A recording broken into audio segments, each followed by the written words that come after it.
राजेश खन्ना जी के साथ 10 साल बिताने के बाद अनीता आडवाणी को अदालत तक जाना पड़ा और बहुत कुछ लोगों की बातें भी सुननी पड़ी। अदालत के लिए काफ़ी जद्दोजहद करना पड़ा, उसके बाद उनकी जीत भी हुई है। इन सारे मसलों पर आज हम अनीता आडवाणी से बात करने जा रहे हैं। अनीता जी, फिल्मी संगम चैनल पर आपका स्वागत है। अनीता जी, मुझे बताया कि राजेश जी के जाने के बाद आपको अदालत जाने की जरूरत क्या पड़ी और वो जो केस हुए उनकी क्या स्थितियां हैं? सर, कोई भी जाना नहीं चाहेगा अदालत, लेकिन मुझे एकदम से कहते हैं ना, पुश टू द वॉल किया। मतलब इतनी बदसलूकी हुई मेरे साथ, मतलब एक हद आ गई, इतनी हद आ गई थी कि मैंने सोचा और कोई रास्ता नहीं है। यहाँ तक कि हॉस्पिटल में मुझे उनसे मिलने नहीं दी।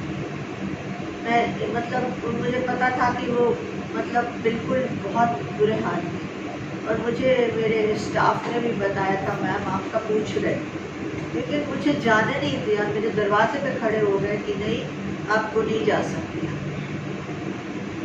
किन लोगों ने आपको जाने नहीं दिया? उनका नाम लीजिए। उनकी फैमिली वालों ने नहीं जाने दिया। बिल्कुल खड़े हो गए सामने और बोले कि नहीं, क्या चाहिए? मैंने कहा इतने साल क्या चाहिए था वो नहीं पता आप लोगों को, लेकिन आज पता है कि क्या चाहिए। तो मैं बहुत गुस्से, बहुत हम लोगों की वही कॉरिडोर में बहुत बहस हुई हम लोगों, और फिर भी नहीं जाने दिया। तब मैंने कहा आप देख लेना मैं क्या करती हूँ। मैंने कहा मैं छोड़ूंगी नहीं। मैं कहाँ से आती हूँ, मेरी फैमिली बैकग्राउंड क्या है, शायद नहीं आप लोगों को पता, लेकिन मैं ये लड़ाई एंड तक लड़ी, टूथ एंड नेल लड़ी। ये मैंने बोला, और कोई मेरे पीछे भाग के भी आया, क्या करोगी क्या करोगी? मैंने कहा देख लेना फिर अब क्या करूँ। और यहाँ तक कि मुझे ट्रक से भी लास्ट उनका जो राइड्स हुए ट्रक में ले जा रहे थे। मतलब ये मैंने बात किसी को बोली नहीं है आज तक, लेकिन जब उनको वहाँ पूजा हो रही थी काका जी की, तो मुझे पंडित, हमारा पंडित था, वो मुझे जानता था अच्छे से, तब से देख रहा था सालों से। तो उसने मुझे कुछ हाथ में दिया रखने को,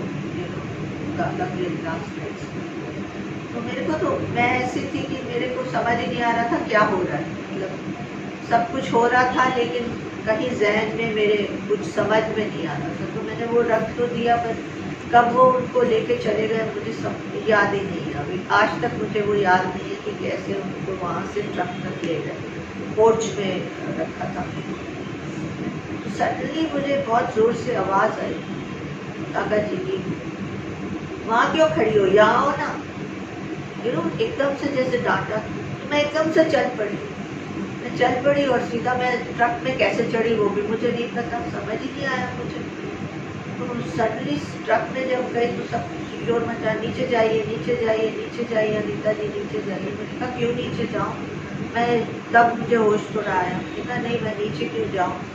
लेकिन क्या बोलूँ, इतनी शर्म की बात है कि वो लास्ट मोमेंट्स भी उन्होंने मेरे देखे। फिर कोई आया मुझे हाथ पकड़ के नीचे ले गया, तो मैं कभी तो मेरे आखिरी लम्हे उनके साथ तो ऐसा हो गया था कि अब मैंने ठान ली थी कि मैं छोड़ूंगी नहीं इस बात। मैं अपनी लड़ाई लड़ूंगी। करने को तो मैं जाके घर में रह सकती थी ज़बरदस्ती, उनको कहती क्या जो करना है कर लो, लेकिन हम लोग उस बैकग्राउंड से नहीं आते। मतलब हम लोग ये रास्ते वाली बातें नहीं कर सकते कि हम खड़े रहें और रोक दें और ये करें, ये हम मेरे से नहीं। मैंने कोर्ट के रास्ता लिया, मैजिस्ट्रेट कोर्ट गई, फिर हाई कोर्ट गई। हाई कोर्ट में ये जब आप यहाँ बम्बई की कोर्ट में गई मजिस्ट्रेट के पास, तो वहाँ क्या हुआ कि आपको आगे जाना पड़ा?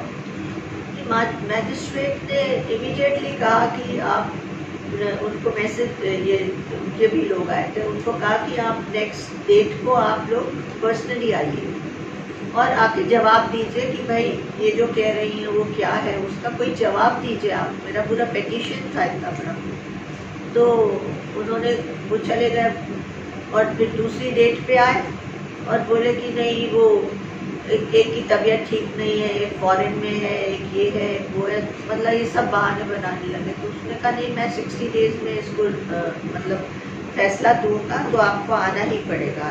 तो उस टाइम कम से कम जवाब तो दीजिए। सही बात। तो वो उस ऑर्डर के अगेंस्ट हाई कोर्ट चले गए अच्छा, कि मतलब ये ऑर्डर सही नहीं है और इसको खारिज करें। तो हम लोगों की बहुत आर्ग्यूमेंट्स हुई। आई थिंक 12 से लेके 3 साल तक हाई कोर्ट में ये सब चला। और हाई कोर्ट में जो जज थे वो, उनका जुरिस्डिक्शन भी नहीं था उस टाइम, लेकिन फिर भी वो वहाँ पे थे मेरे वाले केस में। मेरे को मेरे दूसरे लॉयर ने कहा था कि ये मैटर इनके पास नहीं है, तो वो होते हैं ना असाइन करते हैं। हाँ, तो एक बार इनके सामने डिस्कशन हुआ, दोबारा भी उनके पास ही उन्होंने पार्ट हर्ट करके रख दिया। तो और हमेशा मेरा मतलब साइड लेते कि भाई क्यों नहीं, मैं तो मैजिस्ट्रेट का काम नहीं करूँगा, मैं ये नहीं करूँगा, और जो भी है ये मैजिस्ट्रेट का मैं काम नहीं करूँगा। और सबको पता है कि आप इनके साथ नहीं रहते थे, आप कैसे कह रहे हैं कि आप फैमिली वाले कि हम इनके साथ रहते हैं। यही रहती थी, आप तो रहते नहीं थे, दुनिया को पता है कि आप नहीं रहते थे, तो उसमें तो कोई छुपी हुई बात नहीं है। तो वो ऐसे तरह के बहुत उन्होंने मेरा साथ दिया शुरू में। लेकिन लास्ट वो रिटायर भी हो रहे थे। अच्छा, थोड़े दिन फिर चलते, जब वो लास्ट का टाइम आया तो मेरे टोटली अगेंस्ट मेरे का जजमेंट।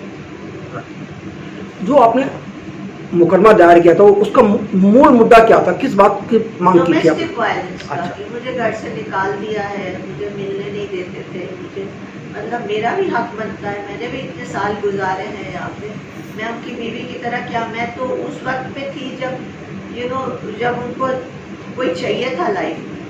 आप लोग तो बहुत अच्छे टाइम में एंजॉय करके निकल गए ग्रीनर पास्चर्स के लिए, मतलब कि ये करना है, वो करना है, बेटर चीज़ें करनी है। तो कहते हैं ना, जब शिप सिंक होती है तो सबसे पहले चूहे भाग जाते हैं, तो ऐसे तो बहुत लोग भाग गए। तो जब उनका साथ मैंने तब दिया कि जब वाकई मतलब लोग कहते थे कि सिंक हो गई है, जब कभी सिंक नहीं हुए थे, कहा उतना मैं कहूँगी कि कभी भी उन्होंने उनके पास कभी पैसे की कमी नहीं रही है, और कभी भी उनको ऐसी कोई ज़रूरत नहीं पड़ी लाइफ में कि भाई वो पैसे के लिए कुछ करें। तो उस वक्त में उनके साथ तो आप सडनली आ जाते हैं कि भाई अब बीमार हैं, अभी मौका है, चलो ले लो जो भी चाहिए। तो ये सब मेरे साथ हुआ। उसके बाद जो भी मतलब क्या बताऊँ आपको, बहुत बुरा हुआ। बिल भी मेरे सामने बनी, सब मेरा सब कुछ छीन लिया। नहीं तो क्या 2 बिल बनाई गई थी? हाँ जी, पहले बिल काका जी बना के रखे गए थे। अच्छा। उसके पास, लॉयर के पास, और फिर उसके बाद जब वो तो फिर इतने बीमार हो गए कि उनको पता ही नहीं था कि क्या हो रहा है क्या नहीं हो रहा है, ये भी समझ के बाहर था उनके कि क्या हो रहा है, कहाँ कोई ज़बरदस्ती अंगूठा लगा रहा है, कुछ कर रहा है। तो he was not in his senses, trip पे थे, टोटली ट्रिप चढ़ी हुई थी, तो उस टाइम ये सब काम हो रहे थे। तो इन्होंने अपनी विल बना के साइन करवा दी। उसमें तो हम लोग मैं तो कहीं एग्जिस्ट नहीं करती। नहीं, लेकिन क्या अदालत ने इस बात पर ऑब्जेक्शन नहीं लिया कि जो आपने पढ़ा लिखा है वो अंगूठा क्यों लगाएगा? बीमार थे बहुत। अच्छा। बहुत बीमार थे, साइन भी एकदम ऐसे हाथ हिल रहे थे। तो फिर आपको सुप्रीम कोर्ट जाने की जरूरत पड़ी? सर वो ऑर्डर जो आया मेरे अगेंस्ट बिल्कुल आया ऑर्डर, तो और कुछ मुझे जाना ही पड़ा कि मुझे, क्योंकि वो ऑर्डर बिल्कुल गलत लगा। मैंने कहा अगर मेरा कोई रिश्ता नहीं है तो फिर ये लॉ ही क्यों बना है, लिव इन पार्टनर। सही बात है, सही बात है, बात सही है। तो मैंने कहा ये, और इसमें मेरिट था बहुत मेरे केस में, तो हम लोग सुप्रीम कोर्ट गए उसके बाद। और सुप्रीम कोर्ट में फॉर्चुनेटली ऑनरेबल जजेस ने मेरा चीफ जस्टिस ने एक्सेप्ट किया मेरा केस और इनको नोटिस भेजा। तो वहाँ पे श्योरिटी हो गई बहुत लोगों को कि इस बात में बहुत दम है कि इनकी जो पिटीशन है वो इस लायक है कि उसको सुना जाए और उसमें पोटेंशियल। तो ये सब होने के बाद फिर तो वो 10 साल तक चला। तो किन किन जजों के सामने मामला गया और क्या रहा फिर अंत में? सर बहुत जज, कम से कम 8-10 जजेस रिटायर भी हुए और सारे ऑनरेबल जजेस थे जो रमन्ना जी थे, पंत जी थे, उसके बाद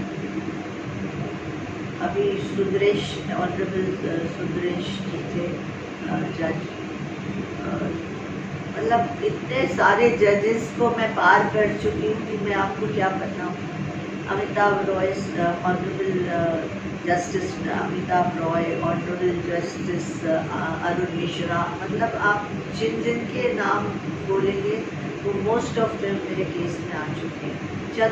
ऑनरेबल चंद्रचूड़ जी भी आ चुके हैं। तो वो किस केस की क्या स्थिति है अब? सर वो मोस्टली अजर्नमेंट्स ली जाती थी। अच्छा, उनकी तरफ से बहुत बड़े बड़े जस्टिस काउंसिल्स आते थे। मुकुल रोहतगी जी आए, फिर सालवे जी आए, श्याम दीवान आए, तो टॉप के काउंसिल्स आते थे। तो ये सब डिस्कशन चलता था। फिर अजर्नमेंट, मतलब हर बार ये होता था टाइम पास होता था। फिर अब की बार टाइम मैंने अर्ली हियरिंग अप्लाई कर, तो अब की बार जो है जल्दी जल्दी केस आए और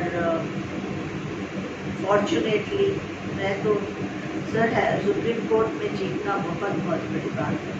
मैं एक्चुअली सुप्रीम कोर्ट को तहे दिल से शुक्राना अदा करना चाहती हूँ। बहुत शुक्राने सारे मेरे जजेस को, ऑनरेबल जजेस को, चीफ जस्टिस को, कि उन्होंने मेरे पक्ष का फैसला लिया और उनका जो ऑर्डर था उसको उन्होंने उसका वजूद करना पड़ा कि वो मेरे किसी भी केस के मैटर में उसको रिफर नहीं कोई कर सकता। तो अब क्लीन स्लेट पे मैं अपना केस फिर से लड़ सकती हूँ और इसीलिए मेरा केस अभी जो उसमें है हाई कोर्ट में है, आज भी था, उसकी सुनवाई थी, फिर अजर्नमेंट मांगी गई। तो ये अजर्नमेंट का सिलसिला चल रहा है, आज भी अजर्नमेंट मांगी गई। फिर अब जल्दी आएगा, भगवान करेगा केस अभी आई थिंक 3 मार्च को रखा।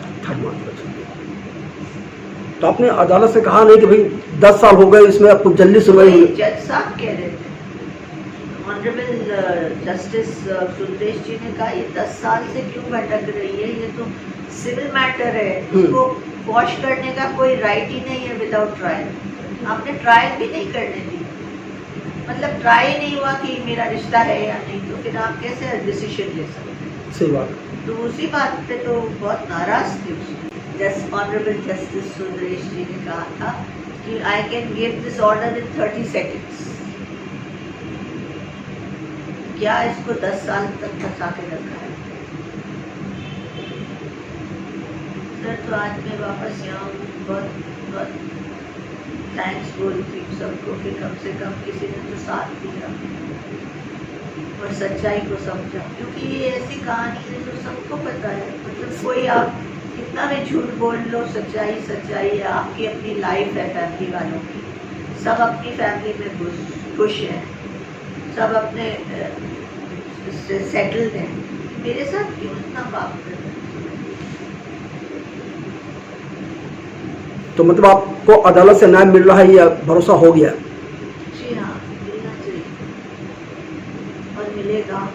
मेरा अगर सच्चाई पे हूँ मैं 100%, तो मेरा आज तक मेरा साथ मेरे भगवान ने दिया और आगे भी।